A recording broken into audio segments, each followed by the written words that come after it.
In this position, Magnus finds knight takes e3. It's one of the weirdest tactics I've ever seen. Look at how much time Wesley's down. 26 seconds. The idea of knight takes e3 is to sack the knight before the bishop could take it and then trap the bishop in the center of the board. But not just trap the bishop in the center of the board, trap the bishop in the center of the board in a way where black's queen is coming out and this pawn is weak. So if white castles here, you take, and you go to this pawn, and white just can't defend it because of that sacrifice. So now queen d4, take, and Magnus just will not stop making genius moves.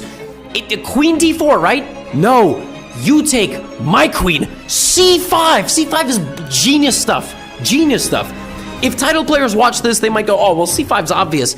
No, c5 is brilliant stuff. You want him to take your queen so that you can attack his pawn. You don't do it, you do this. If he takes you, you lose this pawn and everything's split. White is completely lost. So queen d8, that's hanging.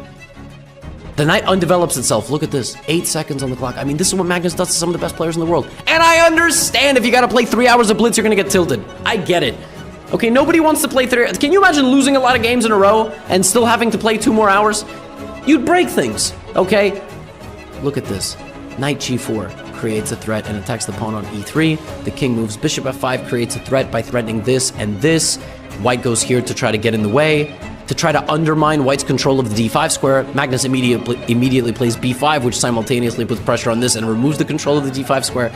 Knight d5 is played, Magnus immediately hits the knight. Pawn to e4 comes in, now Magnus takes, opening up this pin once again. Now pawn to f5, stripping the defenses away once again. Now knight to f2, hitting the rook and the pawn in the center. Now knight takes e4 check, cashing in, and then he takes.